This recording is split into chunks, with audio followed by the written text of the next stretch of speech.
Hello everyone, welcome to this channel ML Goyal accountancy classes.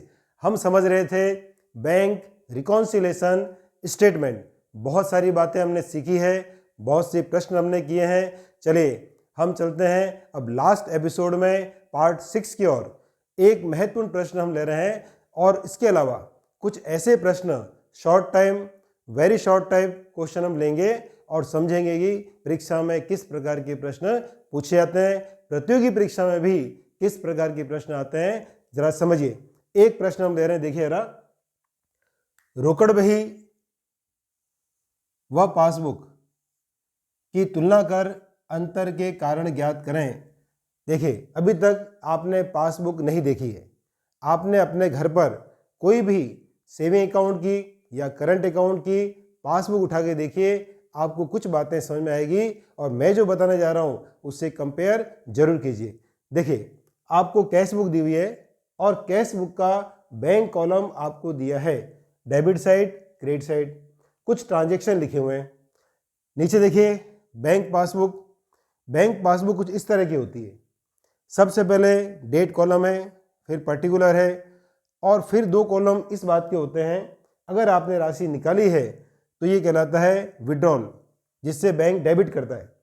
अगर राशि जमा कराई है तो बैंक क्रेडिट करता है, इसको बोलते हैं डिपॉजिट। और जो अगला कॉलम है डेबिट और क्रेडिट, यह कॉलम यह बताता है कि वर्तमान में खाते में राशि है या फिर ओवरड्राफ्ट है। अगर बैलेंस डेबिट है तब तो ओवरड्राफ्ट है, अगर बैलेंस क्रेडिट है तो राशि जमा है। हम करते हैं कंपेयर। देखिए, सबसे पहले लिखा हुआ कैश बुक के अंदर 1 मार्च को टू बैलेंस BD 4000 रुपीज़, और देखिए यही अमाउंट पासबुक के अंदर देखिए बाय बैलेंस BD और CR बैलेंस है और 4000 रुपीज़। इसका मतलब दोनों का ही ओपनिंग बैलेंस समान है। महीने भर में कुछ ट्रांजैक्शन हुए, इसका बैलेंस है 5700 रुपये, जबकि इसका बैलेंस भी कितना है 5700 रुपये। अब देखिए दोनों के बैलेंस तो बराबर है, लेकिन अंतर के कुछ कारण रह गए हैं।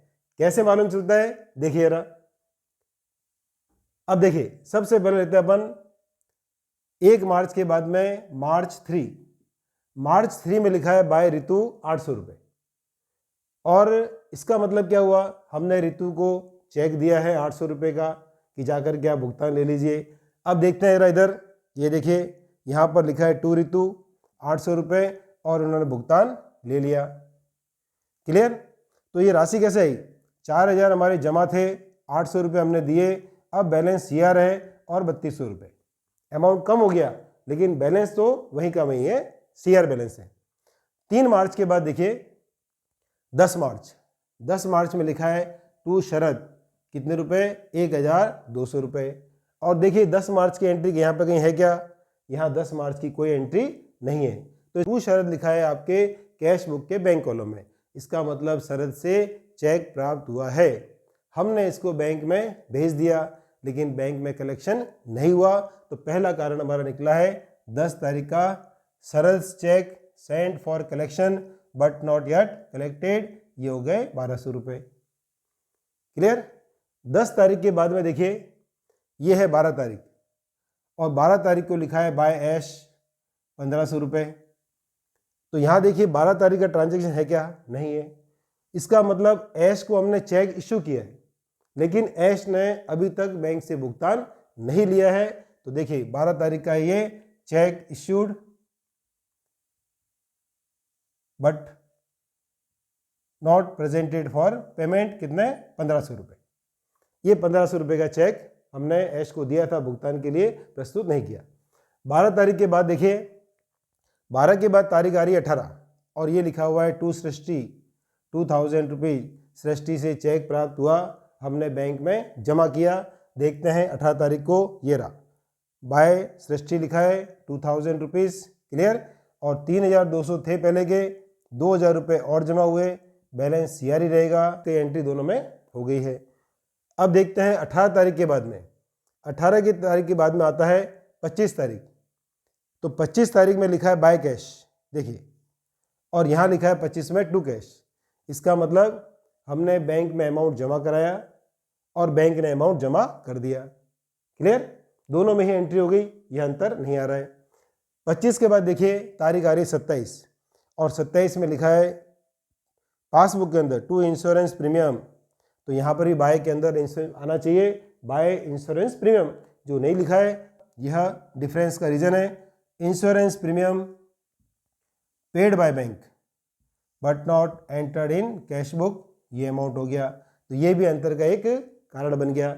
नेक्स्ट पॉइंट देखिए 27 के बाद तारीख आती है 28, by bank charge to bank charge 100 rupees, तो ये हमने इसको कम कर दिया। देखिए अमाउंट आगे देखिए, जब राशि विड्रॉ होती है तो बैलेंस में से अमाउंट को कम करना है आपको, तो इस प्रकार से राशि निकली और ये भी अंतर का कारण है, तो इसको हम लिख देंगे क्या, बाय, ये देखिए bank charge debited by bank but not entered in cash book, ये आपका अमाउंट हो गया।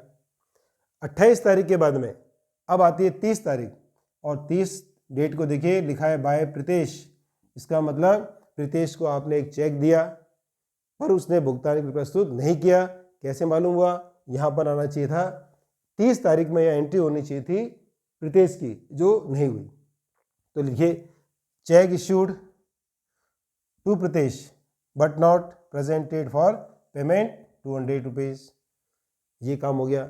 अब 30 तारीख के बाद में देखिए लास्ट है यहाँ पर बाय इंटरेस्ट, बैंक ने जमा पर ब्याज दिया। देखिए डिपॉजिट में लिखा है 200 रुपये, 5500 में 200 जोड़ दिए तो अमाउंट कितना हो गया 5700।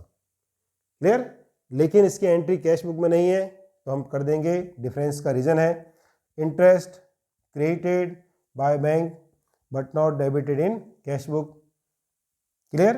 कितने? 200। तो ये सारे रीज़न हैं जिससे कि पासबुक और कैश बुक में अंतर है, लेकिन इत्तेफाक से आपका बैलेंस बराबर आ रहा है, बाय बैलेंस CD और यहाँ देखिए बैलेंस बराबर है, लेकिन अंतर के कारण होते हैं। इसलिए हम क्या करेंगे, पासबुक और कैश बुक का हमेशा मिलान करना चाहिए। अब एक कार्य आप लोगों के लिए, जितने भी ये अंतर के कारण हैं उन कारणों से कैश बुक पर क्या प्रभाव पड़ा और पासबुक पर क्या प्रभाव पड़ा, आप अपनी नोटबुक में अवश्य लिखिए। तत्पश्चात बैंक समाधान विवरण बनाइए। किसी भी एक बही के शेष को आधा लीजिए, आधा लेने के बाद में अगली बही का प्रभाव देखिए और बनाइए बैंक रिकॉन्सिलिएशन स्टेटमेंट। अब हम उन शॉर्ट टाइप और वेरी शॉर्ट टाइप क्वेश्चन की तरफ बढ़ते हैं जो हमेशा परीक्षाओं में पूछे जाते हैं। समझिए इनको। बैंक समाधान विवरण किसे कहते हैं? बहुत ही आसानी से आप जवाब दे सकते हैं कि पासबुक का शेष और रोकड़ बही के शेष में अंतर के कारणों को जानने और शेष के मिलान के लिए जो विवरण बनाया जाता है बैंक समाधान विवरण कहते हैं। सेकंड क्वेश्चन है, बैंक समाधान विवरण किसकी सहायता से बनाया जाता है? डेफिनेटली आप बता सकते हैं कि पासबुक और रोकड़ बही के बैंक कॉलम के शेष से। बैंक समाधान विवरण बनाने की कौन कौन सी विधियां हैं?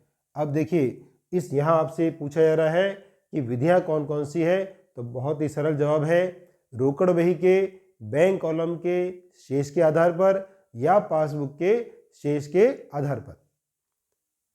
बैंक समाधान विवरण कौन तैयार करता है?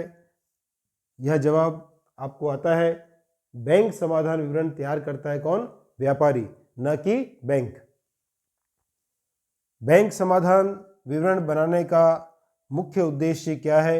यह बैंक रिकॉन्सिलिएशन का जो मीनिंग है उसी में इसका अर्थ छिपा हुआ है। पासबुक किस खाते की नकल है? पासबुक जो है बैंक में व्यापारी का जो अकाउंट है उस अकाउंट की नकल है। बैंक समाधान विवरण कब बनाया जाता है? देखिए इसके लिए तिथि निश्चित नहीं है, जब व्यापारी चाहे अपनी इच्छा अनुसार आवश्यकता अनुसार बना सकता है। क्लियर? पासबुक का कौन सा शेष बैंक अधिविकर्ष दिखाता है? अच्छी तरह से आप याद कर लीजिए, कैश बुक का क्रेडिट बैलेंस और पासबुक का डेबिट बैलेंस बैंक ओवरड्राफ्ट दर्शाता है। बैंक समाधान विवरण बनाने हेतु किस पुस्तक का कौन सा शेष आधार लेते हैं? तो जवाब क्या देंगे आप कि पासबुक का शेष या रोकड़ बही के बैंक कॉलम का शेष, दोनों में से कोई भी हम आधार के रूप में ले सकते हैं। नेक्स्ट क्वेश्चन देखिए, रोकड़ बही के क्रेडिट शेष से बैंक समाधान बनाने पर बैंक शुल्क की राशि का क्या करेंगे? यहाँ पर मैं आपको एक बात क्लियर कर देना चाहता हूँ कि हमने जो रिकॉन्सिलिएशन स्टेटमेंट बनाया उसके अंदर जब भी राशि बैंक ओवरड्राफ्ट थी तो हमने क्या किया, अमाउंट से पहले माइनस का चिन्ह लगाया। तो माइनस का चिन्ह लगाने से क्या हुआ, जो आपने ऐड किया है वो तो हो गई लेस, माइनस प्लस माइनस, और जो आपने माइनस की है वो हो गई प्लस। तो शॉर्ट टाइप क्वेश्चन में आप ध्यान रखें कि प्रभाव दिखाते समय जो हमने प्रभाव ऐड दिखाए हैं उनको तो आप लेस करें और जो प्रभाव लेस दिखाए हैं उनको ऐड करें। तो यहाँ पर पॉइंट को समझिए, रोकड़ बही के क्रेडिट शेष मतलब कैश बुक का क्रेडिट बैलेंस है, इट मीन्स माइनस है। बैंक शुल्क की राशि का क्या करेंगे, अब प्रभाव किसका देखोगे, पासबुक का। तो बैंक शुल्क लगाने से पासबुक का शेष कम हो गया, इट मीन्स माइनस। तो यहाँ जो राशि माइनस में है और हम भी माइनस की बात कर रहे हैं तो दोनों को जोड़ देंगे। तो जवाब क्या होगा, बैंक शुल्क की जो राशि है उसको ऐड कर दिया जाएगा। रोकड़ बही व पासबुक में अंतर के दो कारण लिखिए। आसानी से आप लोग कारण लिख सकते हैं। रोकड़ बही का डीआर शेष होने पर कौन सी मदें जोड़ी जाती है?